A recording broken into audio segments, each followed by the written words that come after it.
First, welcome back. Uh, Today, in this lecture, we will study the general surgery part 3. Last class में हमने पढ़ा था, अब यहाँ से शुरू कर रहे हैं वुंड। कुछ लोगों ने बताया कि डॉक्टर साहब आप बहुत स्लो पढ़ा रहे हैं, तो आप ऐसा कीजिए, इसको ऑलरेडी 1.5x या 2x पे कर लीजिए। और लिखना इसलिए ज़रूरी है क्योंकि हमारे साथ कुछ फोर्थ ईयर के स्टूडेंट्स भी हैं जिनको नोट्स भी चाहिए है। बाकी ये नोट्स ऑलरेडी मैंने बता दिया है कि पीडीएफ फॉर्म में जो लिंक है डिस्क्रिप्शन में उस पर क्लिक कीजिए और वहाँ पे हर लेक्चर के बाद ये आपको डिलीवर हो जाएगी।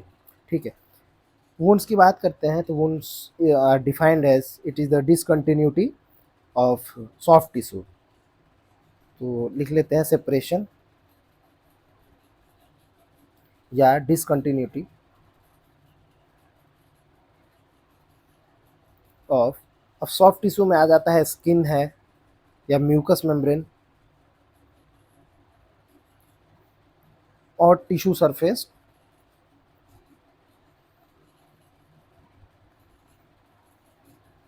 It can be caused by physical,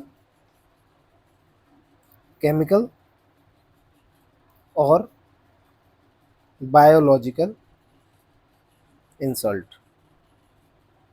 तो ये डिफाइन है। अ, अगर ये जो रीस्टोर हो जाता है, मान लीजिए ये टिश्यू जो है जो ब्रेक डाउन है, अगर ये रीस्टोर हो जाता है तो restoration of tissue continuity it is called as healing. इसी को हीलिंग बोल दिया जाता है। अगर आप बात करें तो इससे कोई ना कोई क्वेश्चन आता है, यह है क्लासिफिकेशन। क्लासिफिकेशन की बात करेंगे तो एक है, first is open wound. Open wound is discontinuity in skin, ठीक है, या other connective tissue to some depth. कुछ डेप्थ तक रहेगा तो उसको ओपन टिश्यू, ओपन वुंड बोलते हैं। ये स्किन मेनली है। Coming to the closed wound, close wound is internal या इंटरस्टिशियल या डीपर टिश्यू आर डैमेज्ड, तो ऐसे वुंड को बोलेंगे क्लोज्ड। अब क्लोज्ड में अलग अलग टाइप है। जैसे कि क्लोज्ड में है, पहला वो है एब्रेशंस, दूसरा है ब्रूसेस या कंट्यूजन्स। इस कंट्यूजन्स की बात करें तो ये भी है 1 डिग्री, 2 डिग्री, 3 डिग्री। देखिए एब्रेजन्स जो होते हैं ये सरफेस वुंड है जिसमें जो एपिडर्मिस का लेयर है ये स्क्रैप्ड हो जाएगा, ये हट जाता है। जबकि ब्रूसेस हैं जिसमें ब्लड वेसल्स भी डैमेज होंगे। इसमें अगर बात करें 1 डिग्री की, तो 1 डिग्री जो ब्रूसेस हैं इसमें rupture of capillary vessels of skin and subcut tissues, subcutaneous tissue. 2 degree, इसमें लार्जर वेसल्स भी रप्चर्ड हो जाते हैं। Larger vessels are ruptured. ये लार्जर वेसल्स रप्चर्ड होने के कारण जो इसमें बनेगा, ये इसमें हीमेटोमा का फॉर्मेशन हो जाएगा। ठीक है, पहले वाले की बात करें तो ये एकाइमोसिस इसके एग्जांपल्स हैं। आपको एकाइमोसिस देखने मिलेगा, ब्लड के पैचेस दिखने मिलेंगे टिश्यू के अंदर। और 3rd डिग्री की बात करें तो इसमें जो टिश्यू है सीवियरली डैमेज हो जाएगा और ऑर्गन्स तक इंजरी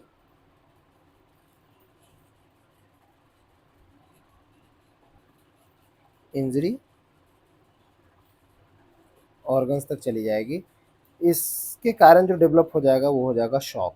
शॉक डेवलप हो जाएगा टर्शरी वाले के कारण। वुंड के अलग अलग क्लासिफिकेशन के हिसाब से अलग अलग टाइप है। अगर ओपन वुंड के टाइप की बात करें, ये क्लोज वुंड के टाइप थे। ओपन वुंड के बहुत सारे टाइप हैं। पहला है इंसाइज्ड। तो इंसाइज्ड वुंड नाम से पता चल रहा होगा कि ये किसी शार्प ऑब्जेक्ट के कारण अगर इंसीजन देते हैं तो ये इसके कारण है। और इसमें याद रखना है कि हीलिंग जो होगी ये प्राइमरी इंटेंशन की होगी। Second, lacerated. लेसरेटेड वुंड में ये it is due to tearing of tissues.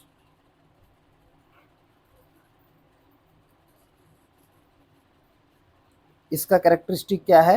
वो है इरेगुलर बॉर्डर्स। अब इरेगुलर बॉर्डर्स होते हैं ये मेनली वायर्स के कारण होते हैं। जो फेंसिंग वाले वायर हैं, एनिमल चला जाता है अंदर, तो उस वायर से जो वुंड हो जाता है वो लेसरेटेड टाइप का वुंड है। ठीक। थर्ड की बात करते हैं, पेनिट्रेटिंग। पेनिट्रेटिंग ये पॉइंटेड ऑब्जेक्ट्स के कारण है। पॉइंटेड ऑब्जेक्ट्स के कारण जो वुंड हो रही है इसको पेनिट्रेटिंग। जैसे एग्जांपल में हॉर्न। हॉर्न अगर किसी ने एनिमल ने पेनिट्रेट कर दिया है दूसरे एनिमल को, इस टाइप के वुंड को बोलते हैं पेनिट्रेटिंग। और जो हॉर्न से हो चुकी है इस टाइप की वुंड, इस टाइप के वुंड को गोड वुंड बोलते हैं। ये याद रखना है कि GORED, ये जो गोड वुंड है ये किस टाइप की वुंड है। तो ये पेनिट्रेटिंग टाइप की वुंड है, ये याद रखना है। अगली बात करें, गन शॉट। नाम ही क्लियरली बता रहा होगा कि ये बुलेट या फायर आर्म्स जो भी है उससे यूज़ किया हुआ दिया हुआ ये वुंड है। डिग्री ऑफ डैमेज यहाँ पे जो होता है ये काइनेटिक एनर्जी जो फायर आर्म्स की है उससे डिसाइड होगी। ये किसी भी टाइप का हो सकता है, लेसरेटेड हो सकता है, कंट्यूजन हो सकता है ना, किसी भी टाइप का वुंड हो सकता है, या तीनों टाइप का भी वुंड ये कर सकता है। अगर गनशॉट वुंड को देखते हैं तो गनशॉट वुंड का एक खास होता है कि जो ओपनिंग होता है यहाँ पे, ये ओपनिंग स्मॉल होता है और जो एग्जिट होता है बुलेट का ये ग्रेटर होता है। तो ये बुलेट कहीं पे ऐसा कुछ में आता है। ठीक। ठीक। इस टाइप की वुंड ये होता है। ओके। इसके अलावा वुंड की बात करें तो कोई पॉइजन्ड वुंड होता है। नाम से समझ में आ रहा होगा किसी टॉक्सिन्स के कारण होता है। नेक्स्ट, बाइट है। जो बाइट वुंड है ये स्नेक बाइट हो सकता है या डॉग बाइट हो सकता है। इस टाइप की वुंड है। अगली बात करें कोई तो वायरुलेंट। ये किसी वायरस या बैक्टीरिया इनके कारण हो जाता है। इनमें क्या होता है कि it leads to formation of vesicles, pustules, इन सब का फॉर्मेशन हो जाता है। एग्जाम्पल FMD है या TB है या एंथ्रैक्स है ना। इन टाइप की वुंड्स होती है। Next is erosive. ये सब ओपन वुंड्स के ही टाइप है। इरोसिव में यहाँ पे शैलो एरिया में नेक्रोसिस हो जाएगी। इम्पॉर्टेंट ये है कि ये कन्फाइंड होता है एपिडर्मिस तक ही। हीलिंग इसमें जो होती है ये स्कार फॉर्मेशन के बिना होती है, मीन्स विदाउट स्कार फॉर्मेशन, ये याद रखना। Next is punctured wound.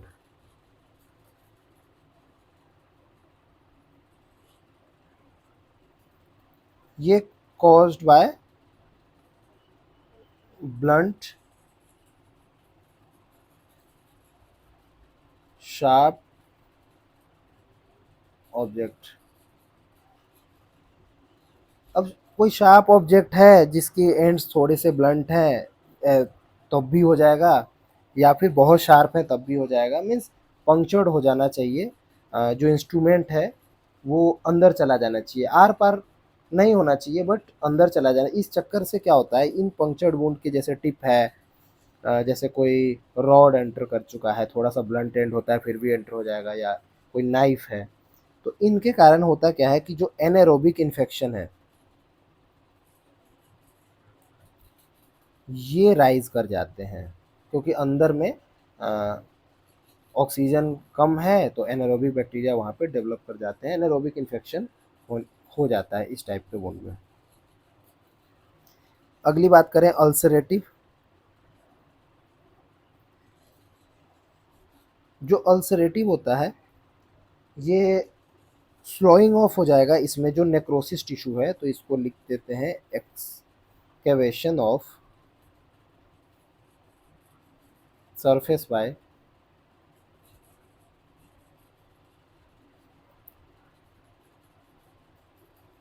Slowing of necrotic tissue या डर्मिस। इस टाइप के वुंड को बोल देते हैं अल्सरेटिव। एक और इम्पॉर्टेंट है, ये याद रखते हैं, ये है प्राउड फ्लैश या ग्रेनुलेटिंग वुंड, या इसको बोलते हैं एक्सूबरेंट या jack sores. It is a morbid type of macrogranular soft bleeding. मतलब सॉफ्ट ब्लीडिंग, हल्का हल्का हल्का हल्का इसमें से ब्लीडिंग आता रहेगा, या फिर mildly brown excessive granulation tissue present होगा यहाँ पे, है ना। मेनली याद रखना है कि प्राउड फ्लैश देखा कहाँ जाता है, तो it is mainly found in the carpal या हॉक जॉइंट। ये प्राउड फ्लैश होता है कि ये स्किन है और इससे ये थोड़ा सा ऊपर निकला हुआ रहेगा, ये याद रखना है, इस टाइप का आपको दिखेगा। ठीक है, तो बस याद रखना है कि it is present above the level of skin, है ना, प्रेजेंट।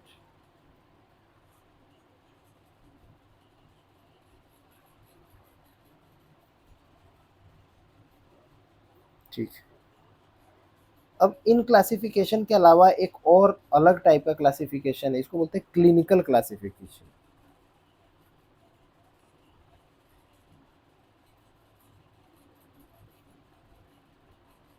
अगर वुंड के क्लासिफिकेशन की बात करें तो एक होता है जो इंसीजन वाला है,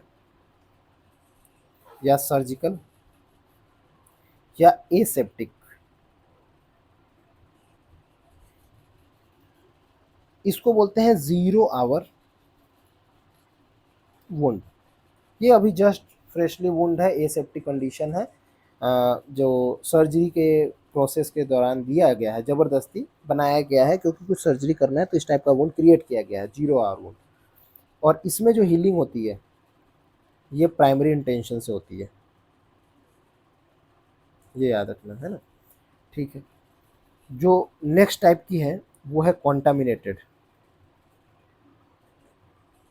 कॉन्टामिनेटेड वुंड इंपॉर्टेंट है।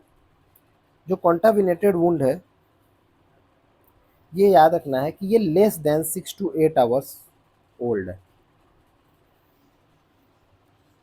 इसको डिफाइन किया गया है ऐसे कि it is an open wound, open fresh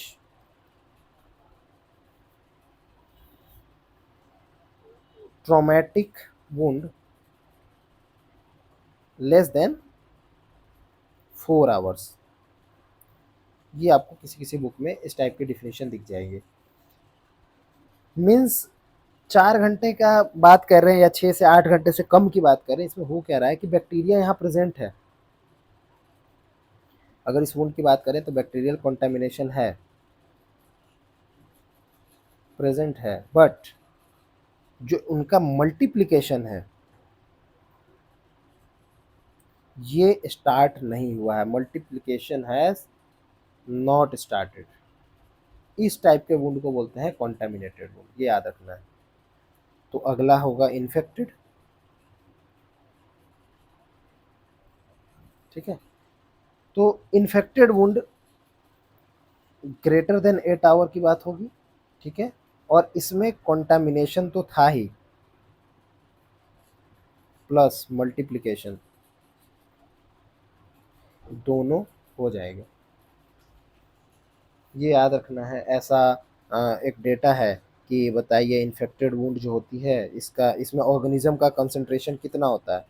तो ये करीब करीब 10⁵ टू 10⁶ ऑर्गेनिज्म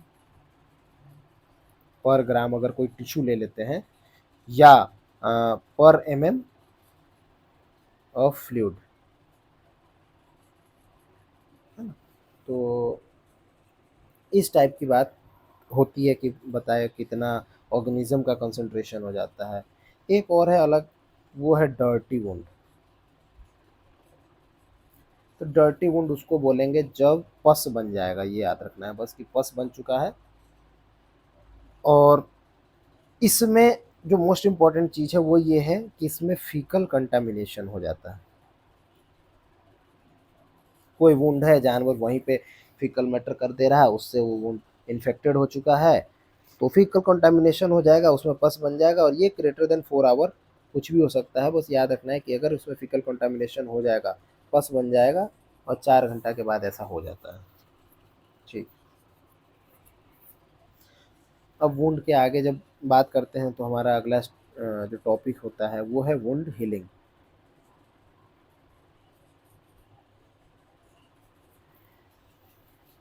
वुंड हीलिंग में देखिए इन सब में से ना क्वेश्चन क्या आते हैं कि बताएगा कि बताओ इनमें से 2-3 कंडीशन दे देगा और बोलेगा कि ये किस टाइप का वुंड है, मोर देन 8 आवर्स है या बैक्टीरियल क्लोड है।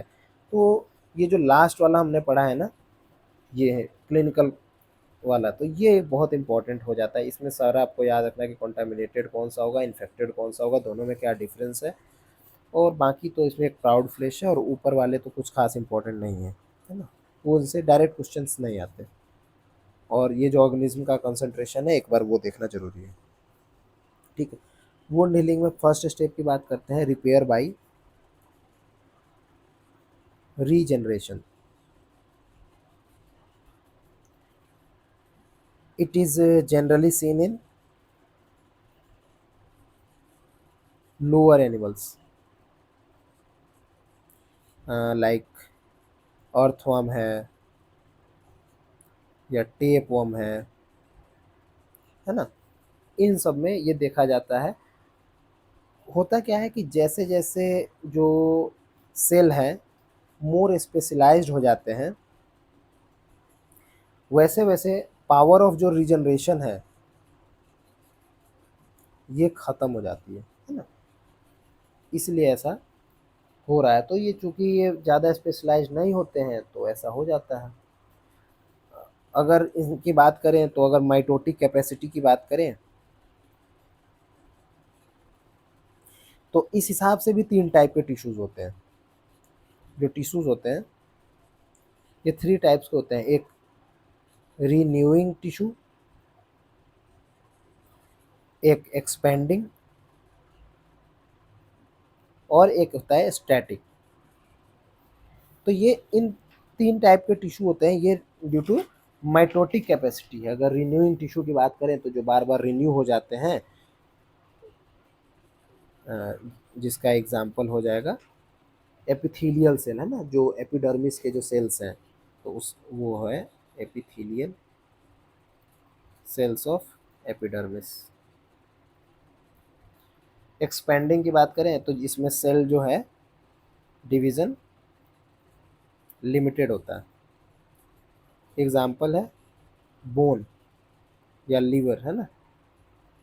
स्टैटिक टिश्यू की बात करें तो नो कैपेसिटी टू डिवाइड, ये डिवीज़न नहीं होता है, जैसे कि न्यूरॉन है या स्केलेटल मसल है ना, एक एग्जाम्पल की बात करें तो ये होता है। ठीक है, ओके। सेकेंड टाइप की बात करते हैं, ये है replacement bye destroyed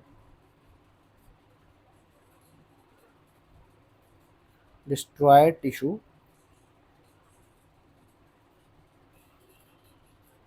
by newer tissues. ये जो नए टिश्यू जो बनते हैं ना, इसी को बोलते हैं ग्रेनुलेशन टिश्यू। अब ये होता क्या है, ये सबसे इंपॉर्टेंट है, इसको बोलते हैं रिप्लेसमेंट बाय सब्स्टिट्यूशन। इसी चीज़ को सब्स्टिट्यूशन भी बोला जाता है ना। ठीक है, यही याद रखना है हमें। और इसमें जो फर्स्ट स्टेप है वो है बाय प्राइमरी इंटेंशन।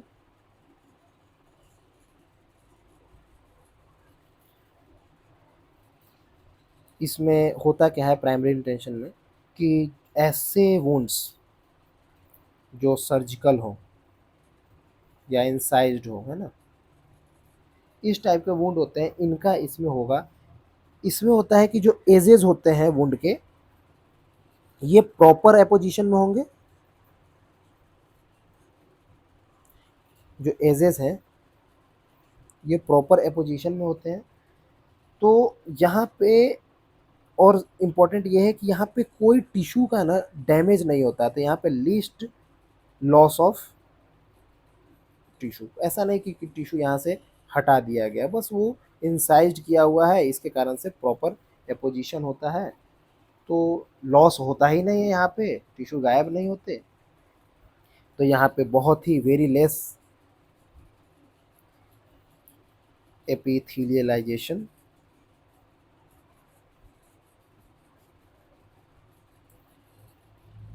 और जो इन्फेक्शन है यहाँ पे वो भी एब्सेंट होता है यूजुअली, है ना। Infections are usually absent. तो ये 2-3 पॉइंट है, बस इतना याद रखना है आपको कि ये वुंड किस टाइप का होगा। इसमें इसमें एजेस प्रॉपर एपोजिशन होगा, यहाँ पे लीस्ट लॉस ऑफ टिश्यू होता है और बहुत लेस एपिथेलियलाइजेशन होता है, और यहाँ पे इन्फेक्शंस भी एब्सेंट होता है। तो इन टाइप में प्राइमरी इंटेंशन से होता है। सेकेंड की बात करें बाय सेकेंडरी इंटेंशन, तो इसमें जो होगा यहाँ पे जो हीलिंग होती है ये होता है बाय ग्रैनुलर टिश्यू फॉर्मेशन। अगर wound healing by primary intention की बात करेंगे ना, तो उसमें कुछ सेल्स मतलब इन्वॉल्व होते हैं।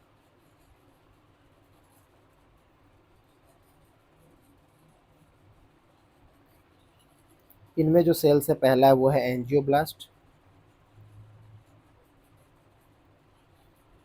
एंजियोब्लास्ट नाम से समझ में आ रहा होगा, कुछ वेसल्स को बनाने वाली होंगी, तो इसको बोलते हैं वैसो फॉर्मेटिव सेल।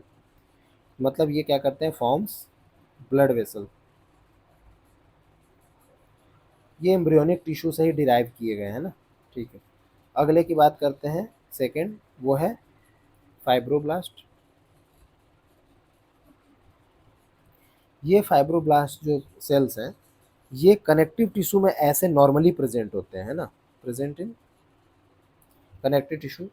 और ये करते क्या है फाइब्रोब्लास्ट, ये कोलेजन है या अदर फाइबर्स हैं उनको बनाते हैं। अब ये फाइबर्स मान लीजिए वुंड के बीच में ऐसे ऐसे ऐसे ऐसे इन्होंने बना लिया। अब ये फाइबर्स क्या होते हैं, ये श्रिंक हो जाएंगे। मतलब ये जो फाइब्रोब्लास्ट ने जो फाइबर्स बनाए हैं ये अब श्रिंक हो जाएंगे। अब इसी श्रिंक होने के कारण यहाँ पे इनके बीच में धीरे धीरे धीरे धीरे धीरे धीरे अलग टाइप का जो स्ट्रक्चर बनता है, इसी को बोलते हैं स्कार। तो यहाँ पे स्कार का फॉर्मेशन होता है। इसी स्कार को सिकैट्रिक्स भी बोलते हैं, तो ये याद रखना है। ठीक। वुंड हीलिंग अगर बाई सेकेंडरी इंटेंशन की बात करें तो उसमें क्या होता है?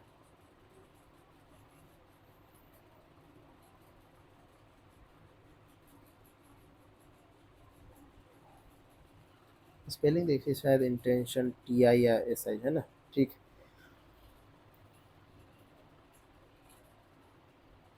ये तब होगा जब यहाँ पे प्रॉपर मतलब कंसिडरेशन डिसरप्शन हो जाए, मतलब काफ़ी बढ़िया लेवल का डिसरप्शन हो जाए या लॉस ऑफ टिश्यू हो जाए, या when there is considerable disruption, मतलब ऐसे वुंड जिनका एजेस जो है ना वो वाइडली सेपरेटेड हो, वाइडली सेपरेटेड एजेस अगर हो जाते हैं तो हो जाएगा। ये जनरली होता है, एनकाउंटर हमें देखने को मिलता है ओपन वुंड्स में। ओपन वुड्स में बहुत कॉमन है कि जो एजेस होते हैं वो बहुत दूर दूर होते हैं। ठीक है। अगर हम लोग अगर वुंड हीलिंग के फेजेस की बात करें तो ये बहुत बहुत टाइप का फेज होता है, इसको थोड़ा सा देखना पड़ेगा। तो वुंड हीलिंग के डिफरेंट फेजेस की बात कर लेते हैं तो ये और क्लियर हो जाएगा। सबसे पहले बात करते हैं फर्स्ट फेज। फर्स्ट फेज में क्या होगा? Stage of inflammation. ये करीब करीब करीब करीब last for 3 days, it last for 3 days, 3 दिन तक इन्फ्लामेशन रहता है। या फिर ये डिपेंड करेगा ट्रॉमा पे,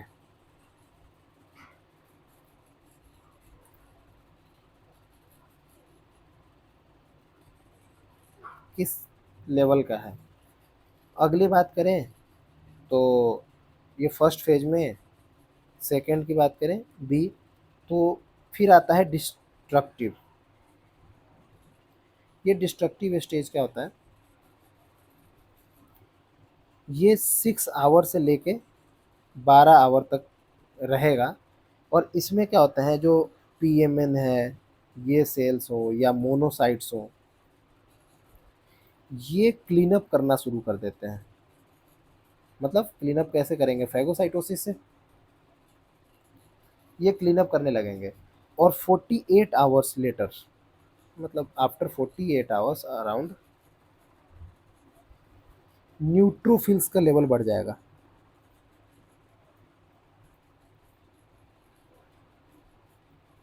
ये न्यूट्रोफिल्स का लेवल बढ़ता चला जाएगा वुंड में। और इन ये जो न्यूट्रोफिल्स लेवल है,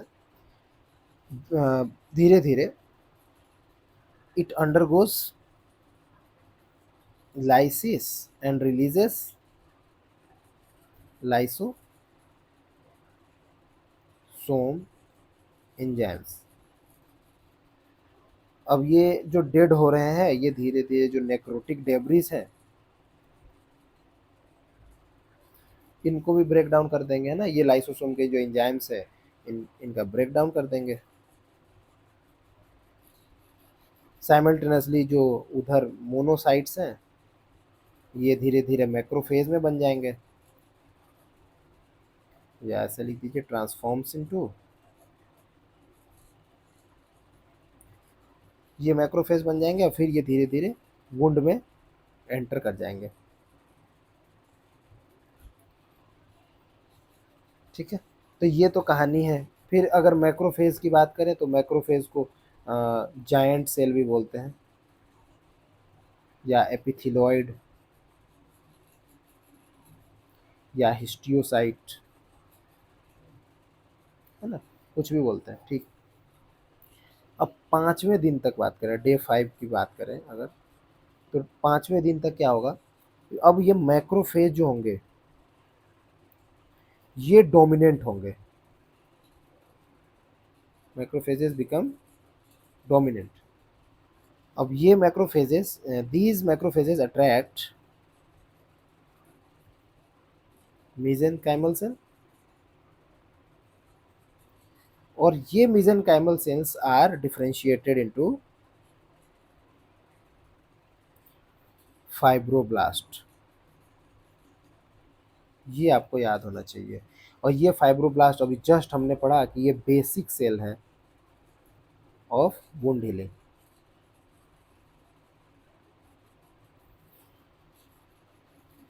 फर्स्ट फेज में जो वुंड होता है, इन फर्स्ट फेज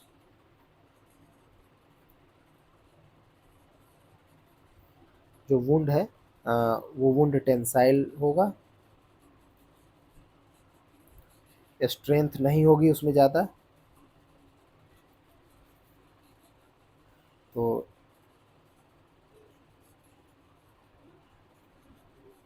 है ना, इसी को बोलते हैं लैग फेज या प्रिपरेटरी, है ना। सेकेंड फेज जो होगा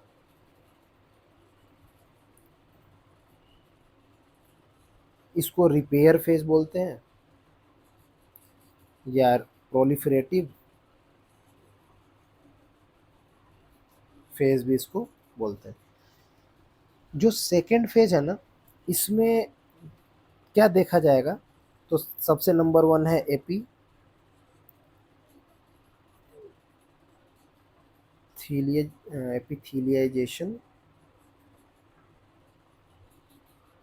एपिथीलियाइजेशन, ठीक है।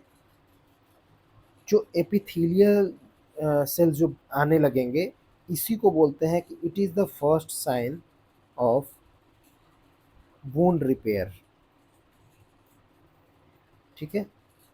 और ये कब होता है, एपिथेलियाइजेशन कब होने लग जाएगा, ये करीब करीब 12 घंटा के बाद, जब वुंड बना है, या 12 आवर्स ऑफ इंजरी जब हो जाएगा, तब ये करीब करीब होने लगेगा, और इसी को बोलते हैं first sign of wound repair. अगली बात करें सेकेंड, तो वो है फाइब्रोप्लेसिया। ये अभी हमने बताया कि करीब करीब थर्ड डे के आसपास इंजरी जब हो जाएगी तब शुरू होगा, 2-3 सप्ताह तक ये चलता रहेगा ना। इसके बाद जो ग्रेनुलर टिश्यू का फॉर्मेशन है वो होगा, और फाइनली वुंड का कॉन्ट्रैक्शन होगा। बस उस वुंड के कॉन्ट्रैक्शन के बाद हमने पढ़ा था अभी कि स्कार फॉर्मेशन हो जाएगा, फिर वो स्कार धीरे धीरे ड्राई हो जाएगा, हट जाएगा, वुंड हील हो चुका रहेगा। एक इम्पोर्टेंट तो नहीं है बट एक टर्म है, ये होता है चैलोन। ये चैलोन क्या होता है, तो इसको बोलते हैं वुंड हार्मोन। तो ये हमें याद रखना है कि वुंड हार्मोन कौन है। ये करता क्या होगा, तो वुंड है तो ये इंक्रीज कर देता है माइटोटिक एक्टिविटी को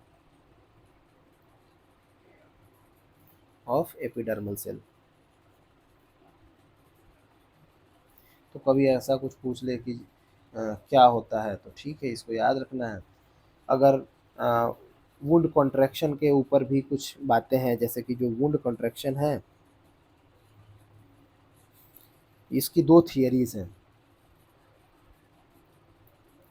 नंबर वन जो थियरी है वो है picture frame.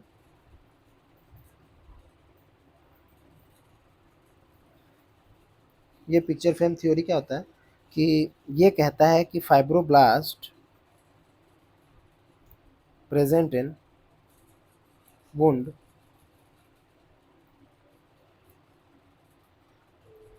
migrate towards center and pull skin edges along with them।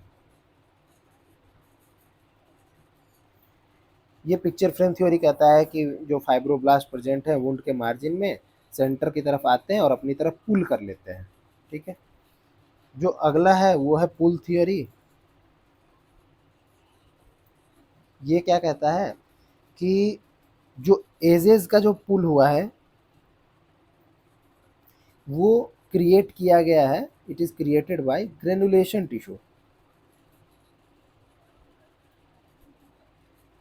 बस ये ध्यान रखना है, ऐसा कोई एज सच आईसीआर में नहीं पूछेगा, कोई थ्योरी वगैरह पढ़ रहे हैं तो उनके लिए है, बाकी फोर्थ ईयर के अलावा ये किसी को काम अभी नहीं आएगा, है ना।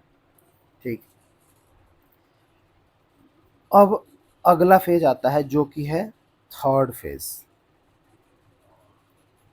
वुंड हीलिंग का थर्ड फेज। इसको बोलते हैं मैच्यूरेशन या रीमॉडलिंग। इसमें क्या होगा, फाइब्रोब्लास्ट का नंबर डिक्रीज हो जाएगा, ठीक है। मैक्रोफेजेस का नंबर ये भी डिक्रीज हो जाएगा। वेस्कुलैरिटी ये भी डिक्रीज हो जाएगी। और इसमें क्या हो जाएगा, स्कार का फॉर्मेशन, या इसको हमने बोला सिकेट्रिक्स, इसका फॉर्मेशन हो जाएगा। ये याद रखना है। एक और वर्ड है, वो है कीलोइड, ये ई, है ना। ये कीलोइड क्या होता है, तो इसको याद रखना है कि अगर जो कोलेजन का जो टिश्यू है, if collagen tissue enlarges beyond the shape of wound, उसको बोलते हैं कीलोइड। ये याद रखना। ये वुंड हीलिंग यहाँ पे ख़त्म होता है। अब कुछ बात करें कि वुंड हीलिंग में कुछ किसी का वुंड हीलिंग जल्दी हो रहा है, कुछ किसी का कम है, तो उसको बोलते हैं फैक्टर्स अफेक्टिंग वुंड हीलिंग।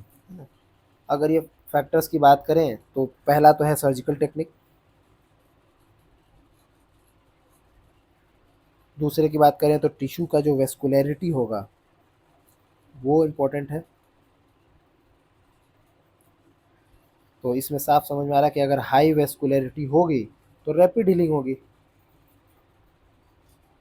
ठीक है। जो थर्ड इसके अगला बात करें तो वो है मैकेनिकल स्ट्रेस, मूवमेंट। ये सब समझ में आता होगा कि मूवमेंट हो जाएगा, स्ट्रेस हो जाएगा, तो इन सबसे घट जाएगा ना, ज़्यादा मूवमेंट कर देंगे। या फॉरेन बॉडी हो जाए, यहाँ पे प्रेजेंस ऑफ फॉरेन बॉडी हो जाए।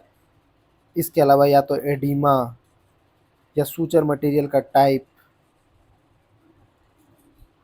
और टेक्निक, ये सब भी इम्पोर्टेंट है बहुत ज़्यादा। इसलिए शुरुआत में हमने पढ़ा ना कि सूचर टेंशन कम होना चाहिए, मटेरियल बढ़िया यूज होना चाहिए, इरिटेंट है नॉन इरिटेंट है, तो इस हिसाब से ये सब फैक्टर्स हैं। बैंडेजिंग और ड्रेसिंग भी इम्पोर्टेंट फैक्टर है, ये भी प्रॉपर होना चाहिए, तभी जाके वुंड हीलिंग सही होगा, नहीं तो वुंड हीलिंग होने में बहुत समय भी लग सकता है। अब जो एक इम्पॉर्टेंट चीज़ है यहाँ पे वुंड हीलिंग के लिए है, वो है vitamin C and vitamin A. ये इम्पॉर्टेंट है, ये याद रखना हमें कि विटामिन सी और vitamin A R most important for the wound healing. क्योंकि अगर विटामिन ए की डिफिशियंसी हो गई, है ना, तो जो एपिथेलियलाइजेशन था, है ना, वो रिटार्ड हो जाएगा।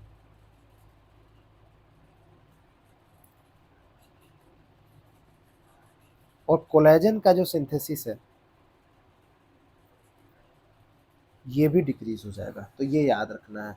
अगर और दूसरे की बात करें तो एक विटामिन के है, जो विटामिन के है, अगर इसकी कमी हो गई तो ऑलरेडी पता है कि बहुत ज़्यादा हेमरेज हो जाएगा, और हेमरेज ही होता रहेगा तो वुंड हीलिंग कैसे होगा, है ना। विटामिन सी की बात करते हैं, तो विटामिन सी अगर होगा तो डेफिशिएंसी है ना, ये सब डेफिशिएंसी है। तो अगर विटामिन सी की डेफिशिएंसी अगर होगा तो वहाँ पे ब्लड वेसल्स का फॉर्मेशन कम होगा,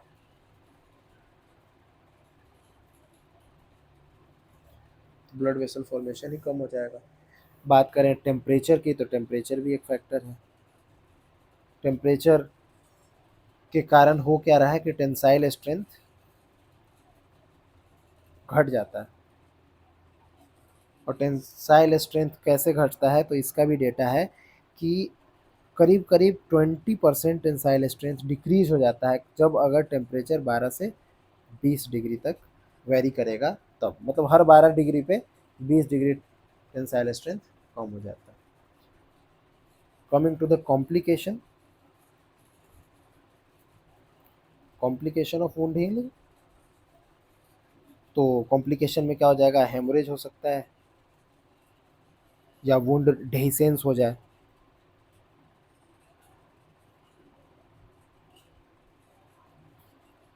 वुंड डेहिसेंस हो जाए, कोई आपने कोई सर्जिकल प्रोसीजर किया, भेज दिया और वो एनिमल ने खुद से ही नोच लिया या बैठा, वजन पड़ गया, स्टिचेस टूट गया, ऐसा कुछ हो गया, तो इसी डेहिसेंस को स्प्लिटिंग भी बोलते हैं, स्प्लिटिंग ऑफ वुंड।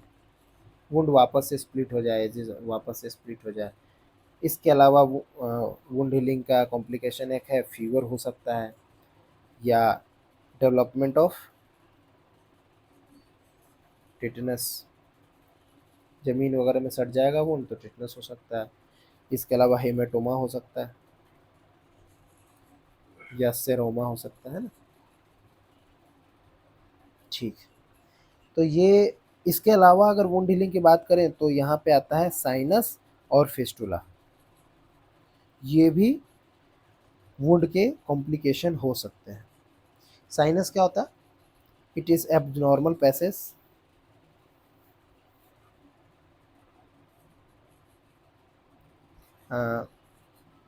मतलब हो क्या रहा है कि ये एक सोपरेटिव कैविटी है, ऐसा समझ लीजिए, कहीं से पस आ रहा है, यहाँ से सोपरेटिव कैविटी है, तो वहाँ से पस निकल रहा है, निकल रहा है, निकल रहा है, जिसका रूट हमें नहीं पता है कि कहाँ है, बाहर से सुपरफिशियली लग रहा है, बट उसका ओरिजिन बाहर से देख के हमें पता नहीं चल रहा है कि कहाँ है। तो इसको डिफाइन ऐसे करते हैं कि it is a tract from suppurative cavity to surface along the line of least resistance। यहाँ पे कहीं पे वुंड है, इधर से होके और यहाँ से ड्रेन हो रहा है, हम देख रहे हैं यहाँ से ड्रेन हो रहा है, पर इसका ओरिजिन कहीं और है, सुपरेटिव कैविटी कहीं और है। सिमिलरली फिस्टुला की बात करें तो ये जो है ना, कोई भी दो इंटरनल ऑर्गन ले लीजिए, है ना, इनके बीच में एबनॉर्मल पैसेज अगर बन जाएगा तो इसको बोलते हैं फिस्टुला। तो इसको लिख लेना है कि एबनॉर्मल पैसेज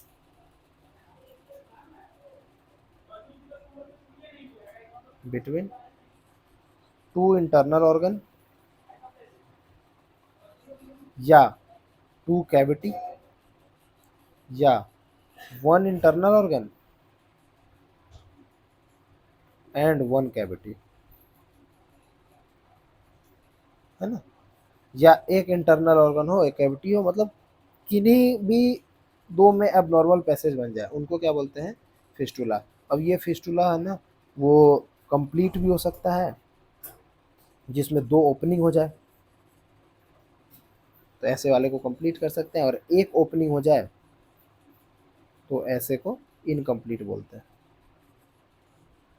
तो अगर मान लीजिए कहीं पे इनकम्प्लीट फिस्टुला हो गया तो ऐसे केस में क्या करते हैं, another opening, another opening is made in the case of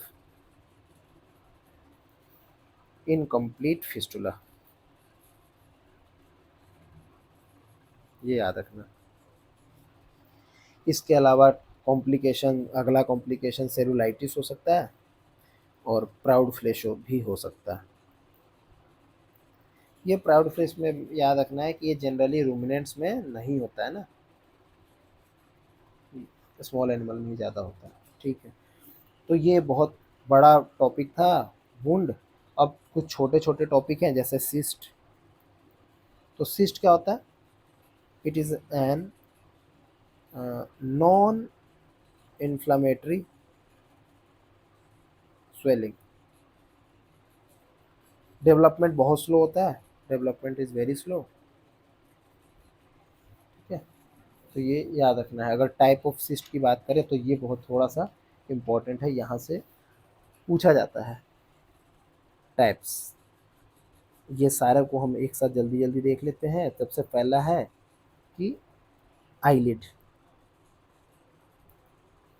यहाँ पे जो सिस्ट होता है इसको बोलते हैं चैलेजियन सिस्ट, है ना, या इसी को बोलते हैं मीबोमियन सिस्ट। ऐसे ही सलाइवरी ग्लैंड है, अगर सलाइवरी सिस्ट हो जाए तो इसको बोलते हैं मतलब रिटेंशन सिस्ट, और इसका एग्जाम्पल है रेनुला। ठीक है। और दूसरा कोई सिस्ट की बात करें तो एक है डेंटिजेरस।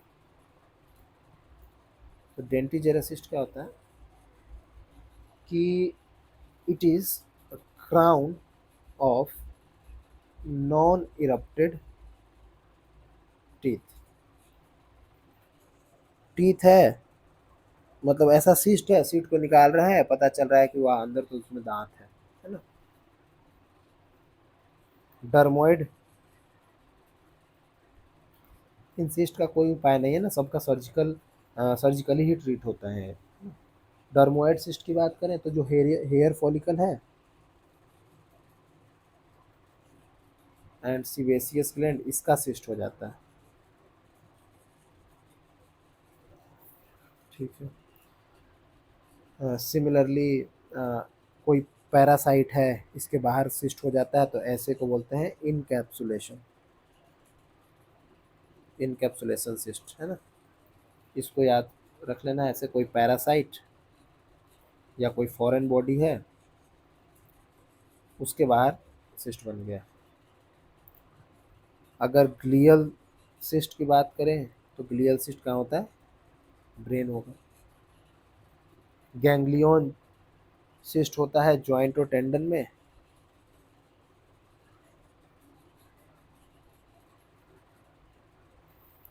ठीक, तो बस इतना याद रखना है हमें सिस्ट के बारे में। छोटा सा और टॉपिक है, इसको ये है हेमरेज। हेमरेज क्या है, it is an escape of blood from artery, when और बाई कैपिलरी टू आउटसाइड। अब ये आउटसाइड क्या हो सकता है, इनटू द बॉडी कैविटी भी हो सकता है ना, या इनटू द टिश्यूज भी हो सकता है।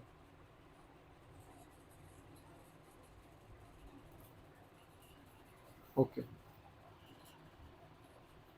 नोज की बात करें तो नोज में अगर हेमरेज हो जाए तो इसको बोलते हैं एपिस्टैक्सिस, नोज से हो। अगर वॉमिट में हेमरेज मिल रहा है, ब्लड आ रहा है, तो इसको बोलते हैं हीमेटेमेसिस। अगर स्प्यूटम में आ रहा है तो इसको बोलते हैं हीमोटाइसिस। और अगर फीसेस में आ रहा है तो इसको बोलते हैं मेलेना। ठीक है। अगर मेलेना में इम्पोर्टेंट क्या है कि मेलेना किसको बोलेंगे, तो ये जो हेमरेज है ये अपर जीआईटी में होना चाहिए। देखिए अपर जीआईटी में अगर ये हेमरेज होगा तो ये जो एंजाइम्स होंगे वो इस ब्लड पे काम करेगा, डाइजेस्ट हो जाएगा, और जो ब्लड होगा ये ब्लैक टैरी कलर होगा। तो इसके कारण जो स्टूल होगा वो ब्लैक टैरी कलर्ड स्टूल होगा। लेकिन अगर लोअर जीआईटी में हो जाए, अगर ये फीसेस में ब्लैक कलर आएगा तो उसको मेलेना बोल देंगे। लेकिन अगर लोअर जीआईटी ट्रैक्ट में होता है तो इसके कारण वहाँ पे तो कोई इंजाइम्स है नहीं, डाइजेस्टिव इंजाइम्स, तो ये जो ब्लड आएगा ये ब्लड कैसा हो जाएगा, फ्रेश ब्लड होगा। और इसको मेलेना नहीं बोलेंगे, इसको बोलते हैं हिमेटोचेजिया। ये याद रखना है। ठीक है, फ्रेश ब्लड मतलब लोअर जीआईटी में क्या आ जाएगा, कोलोन हो सकता है या रेक्टम हो सकता है, जहाँ कोई इंजाइम्स नहीं है। अगर यही चीज़ यूरिन में आ जाए तो यूरिन में हिमेचूरिया। यही चीज़ यूट्रस में हेमरेज हो जाए तो हीमोमेट्रा। यही चीज़ अगर ट्यूनिका वेजाइनलिस में हो जाए इसको बोलते हैं हीमोसिल, ये याद रखना। ट्विन का वेजाइनलिस में हो जाए तो इसको बोलते हैं हीमोसिल। यही अगर मान लीजिए ओविडक्ट में हो जाए तो इसको बोल देंगे हीमो साल्पिंग्स। ब्रेन में हो जाए तो ये बहुत ज़्यादा इम्पोर्टेंट टर्म हो जाएगा। अगर ब्रेन में हेमरोज हो जाए इसको बोलते हैं एपोप्लेक्सी। ये बहुत इंपॉर्टेंट है, इसको रख लेना है। ठीक है, हेमरेज की बात करें तो टाइप की बात करें तो एक होता है पेटेकियल, तो ये पेटेकिया मतलब होता है पिन पॉइंट हेमरेज। एक होता है इकाइमोसिस, ये जो इकाइमोसिस है ये एक्सटेंसिव हेमरेज है।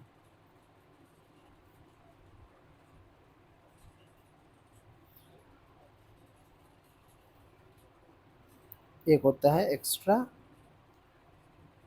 वेसेशन, तो ये एक्सटेंसिव हेमरेज ये भी है, और ये एक्सटेंसिव हेमरेज इन टिश्यूज, टिश्यूज के अंदर बहुत ज़्यादा हो जाए तो उसको एक्स्ट्रा वेसेशन बोलते हैं। तो ये भी आपको याद रखना।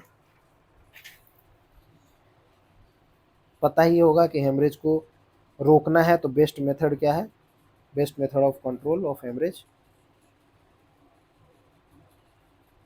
तो करना होगा लाइगेशन।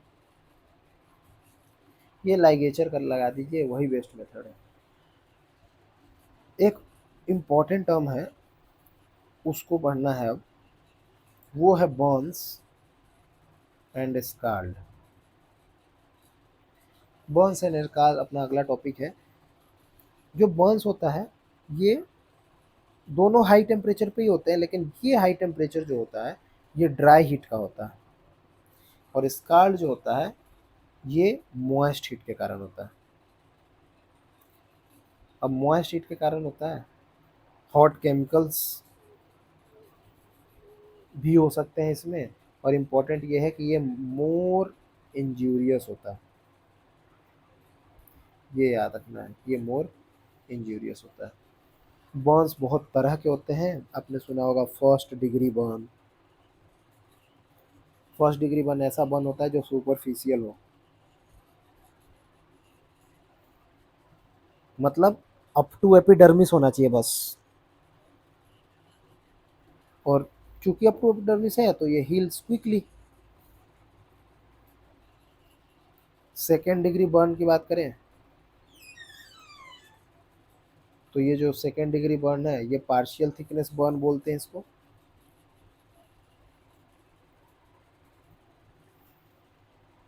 पार्शियल थिकनेस बर्न ये अप टू मिड डर्मिस, या ऐसा बोल सकते हैं कि कंप्लीट लॉस ऑफ एपिडर्मिस इसमें हो जाएगा। यहाँ पे वेसिकल का फॉर्मेशन होता है, ये याद रखना है, vesicle formation second degree burn में देखने को मिलेगा। थर्ड डिग्री बर्न, जो थर्ड डिग्री बर्न है ये फुल थिकनेस बर्न बोलते हैं इसको। इसमें मसल भी इन्वॉल्व हो जाएगा, means it involvement of muscles. यहाँ पे कंप्लीट लॉस किसका किसका हो जाएगा, एपिडर्मिस और डर्मिस दोनों का, है ना, ये स्लैश नहीं प्लस है ना, एपिडर्मिस डर्मिस दोनों का। अब ट्रीटमेंट की बात करें तो बेस्ट जो ट्रीटमेंट है टॉपिकली ये होता है सिल्वर सल्फा डायाजीन, ये याद रखना है कि बर्न्स एंड स्कार्स में बेस्ट है ये। इसके साथ साथ कुछ याद कर लेते हैं, कुछ Contra indicated drugs in Burns, क्या नहीं देना है ना, वो है जेंशियन वायलेट या पिक्रिक एसिड, ये और कंडीशन ख़राब कर देगी है ना, या टैनिक एसिड। ये सब नहीं देना है। एक इंफॉर्मेशन ऐड ऑन कर लीजिए कि अगर बर्न इज मोर देन 50%, 50% से ज़्यादा बर्न है ना, तो जनरली जो रिकमेंडेड होता है वो एनिमल में वो है यूथनेसिया। यूथनेसिया या यूथनाइज्ड रिकमेंडेशन है अगर 50 डिग्री से 50% से ज़्यादा ये हो चुका है तब। तो अब इसको थोड़ा सा समझना है कि 50 डिग्री होता क्या है। ये जनरली इधर उधर बुक्स में नहीं मिलता है, तो इसको समझने के लिए एक रूल है। ये रूल है रूल ऑफ 9। ये एग्जाम में नहीं पूछेगा कोई, है ना, ये टॉपिक बस आना चाहिए। लेकिन आपने सुना होगा कि 70 डिग्री बर्न है, 80 डिग्री बर्न है। वो बर्न क्या होता है, तो ये रूल ऑफ 9 है। ये दिया है किसने, साइंटिस्ट का नाम इम्पोर्टेंट नहीं है, बस फिर भी याद कर लीजिए कि यह दिया है पुलास्की एंड टेनिसन। कब दिया है, भारत जब आज़ाद हो रहा था तभी दिया था, है ना। ठीक है, ये रूल ऑफ 9 करता क्या है, it is a formula to access to assess the degree of burn. देखिए कोई एनिमल है, एनिमल को मैं यहाँ से ड्रॉ करता हूँ कि एनिमल है, ये इसका हेड है, ये नेक है, ये बॉडी सरफेस हो गया,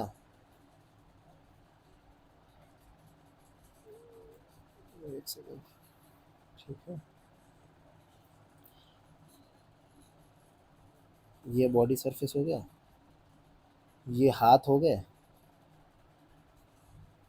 और ये इसका हैंडलिंग हो गया, ऐसा समझ लीजिए ना।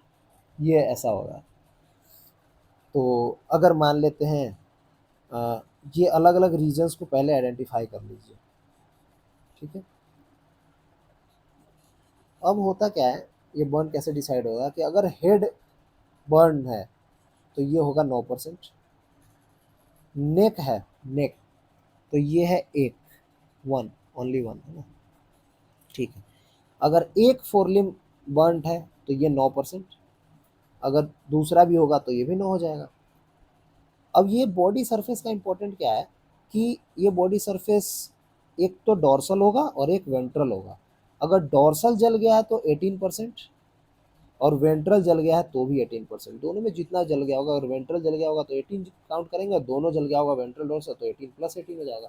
तो याद रखना, डॉर्सल भी 18, वेंट्रल भी 18, ये पूरे बॉडी सरफेस की बात करें।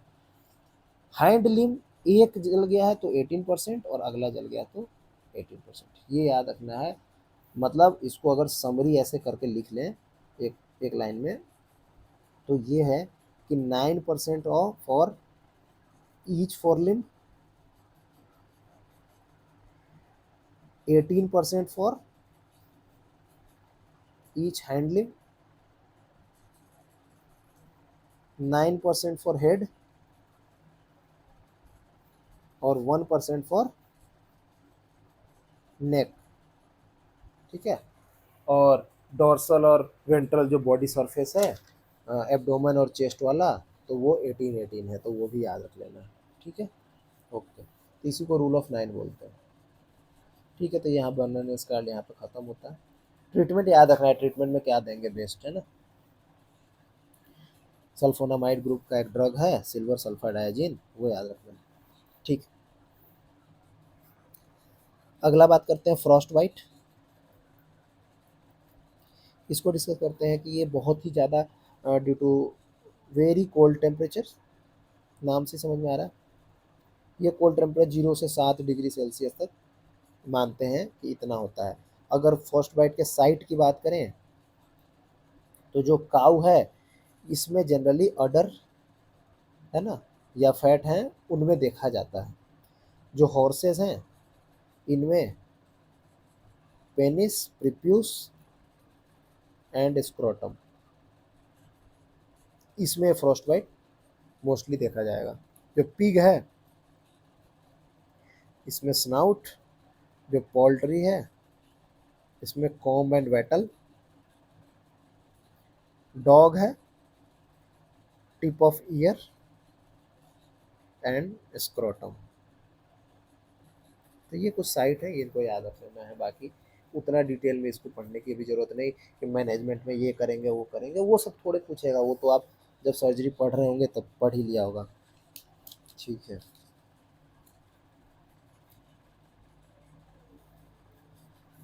शॉक अगला टॉपिक है, शॉक।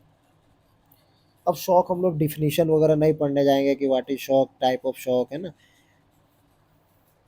इसमें याद रखना है कि हमको ट्रीट क्या करना है या देना क्या है। तो याद रखना है कि जो यूज होगा वो है epinephrine,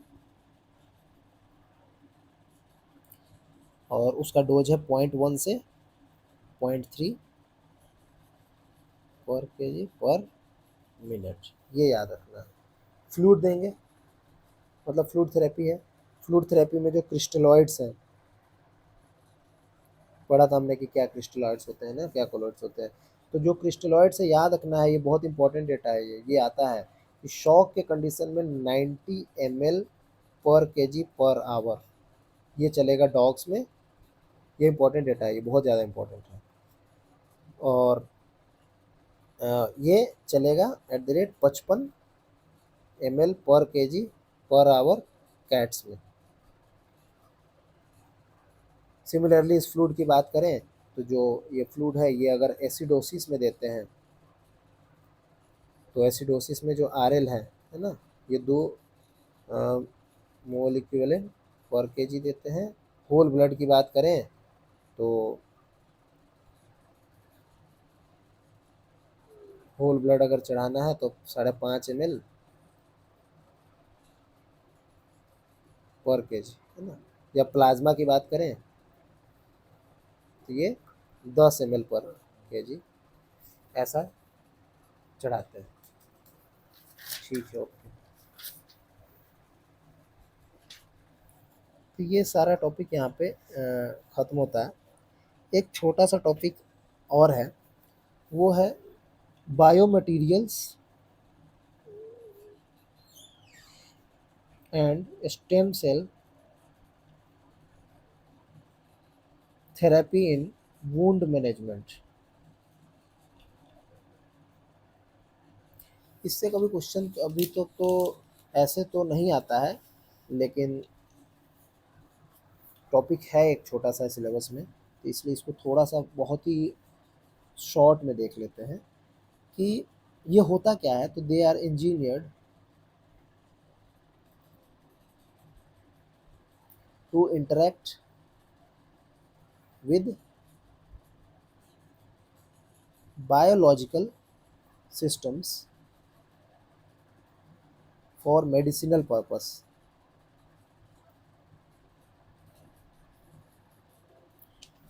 Example: heart valves, dental implants या बोन प्लेट्स। जो प्लेटिंग वगैरह करते हैं तो ये सब बायोमटेरियल्स में आते हैं। ठीक है, ये अलग अलग टाइप के हो सकते हैं, मतलब बोन प्लेट का ये करेक्ट ये नहीं है, ये पूरे बायोमटेरियल्स इस टॉपिक को मैं डिवाइड कर रहा हूँ। ये 2 तरीके के होते हैं, एक होता है सिंथेटिक, एक होता है नेचुरल। तो नेचुरल की बात करें तो नेचुरल में स्टार्च, काइटिन, कोलेजन और जिलेटिन। सिंथेटिक में बात करूं तो सिंथेटिक में आते हैं इम्प्लांट्स, फिर आते हैं मेटल्स, है ना, और फिर आते हैं पॉलीमर्स। जो इम्प्लांट्स हैं ये टाइटेनियम के होते हैं या सिल्वर के हो सकते हैं या पॉलिस्टर के होते हैं। मेटल में मोस्टली स्टील यूज होता है, जैसे कि आर्टिफिशियल हिप जॉइंट रिप्लेसमेंट।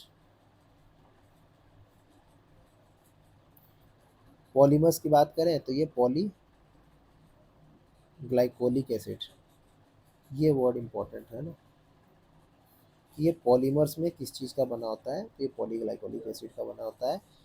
कोई भी लाइक आपको आर्टिफिशियल आर्टरी है तो ये सब भी अगर बनाना होगा, आर्टिफिशियल आर्टरी है या कोई भी टिश्यू इंजीनियरिंग है तो इसमें ये बहुत काम आता है ना। नेक्स्ट बात करते हैं, वो है stem cell therapy. Stem cell therapy क्या होता है कि दीज सेल्स, ये सब रिसेंट एडवांसमेंट है ना, these cells can differentiate into other type of cell and can also divide into self renewable to produce more of same type of cell या same type of stem cell. तो इसमें जो sales use होते हैं ये cell हैं जो लिए जाते हैं, उनको आइसोलेटेड फ्रॉम बोन मैरो और umbilical cord and adipose tissue. तो ये याद रखना, अगर एडिपोज स्टेम सेल्स, ये जो सेल्स हैं ये मीजनकाइमल स्टेम सेल्स थे ना, ये मीजनकाइमल स्टेम सेल्स है जो कि अम्बलाइकल कॉर्ड, एडिपोज टिश्यू की और बोन मैरो इनसे लिए जाते हैं। एडिपोज स्टेम सेल्स की बात करें तो ये एडिपोज सेल्स या टिश्यू से लिए जाते हैं और ये भी कुछ नहीं है, ये भी प्लूरिपोटेंट मीजनकाइमल सेल है। तो ये याद रखना है। अब ये करते क्या हैं, ये अगर इसके हम बात करें कि क्या फंक्शन करते हैं ये एडिपोज से स्टेम सेल्स जो हैं, ये करते क्या हैं, तो ये सिक्रीट कराते हैं, मतलब पीडीजीएफ। ये पीडीजीएफ क्या होता है, प्लेटलेट डेरिवेटेड या प्लेटलेट डिराइव्ड ग्रोथ फैक्टर। ऐसे ही है VEGF, वेस्कुलर एंडोथेलियल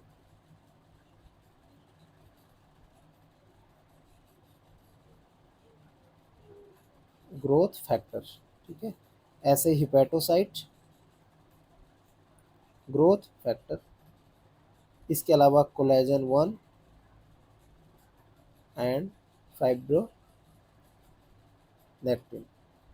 ये दोनों मिलके एंजियोजेनेसिस कराते हैं। तो बस ये याद रखना है, ऊपर ऊपर नहीं भी याद हो तो ऐसा कोई बात नहीं, लेकिन हाँ चूंकि ये रिसेंट एडवांसमेंट है तो हो सकता है ये पूछ ले कि बायो मटेरियल्स के बारे में कुछ पूछ ले, कोई भी क्वेश्चन आ सकता है, तो इसको भी देख लीजिए, ख़त्म कर लीजिए। यहाँ पे हमारा पूरा जनरल सर्जरी ख़त्म होता है। अगली बार से हम एनेस्थीसियोलॉजी पढ़ेंगे और फिर रीजनल सर्जरी पे आएंगे। इस वीडियो को ज़्यादा से ज़्यादा शेयर कर देना है, अगर कंटेंट ठीक लगा है तो लाइक कर देना, और कुछ भी अगर सजेशन हो तो उसको कमेंट बॉक्स में कर दीजिए। यहाँ पे जो डिस्क्रिप्शन बॉक्स है उसमें एक लिंक है, उस लिंक पे क्लिक कीजिए और एक ग्रुप होगा उसको ज्वाइन कीजिए। ये जो पीडीएफ है ये पीडीएफ उसमें आपको डेली शाम में मिल जाएगा, जो भी क्लास होगा उसके पीडीएफ आपको मिल जाएगा। अगर आप सीरियसली तैयारी कर रहे हैं तो अदरवाइज आप लिख सकते हैं, तो लिख लीजिए, कोई ऐसा इशू नहीं है। ठीक है, ऑल द बेस्ट।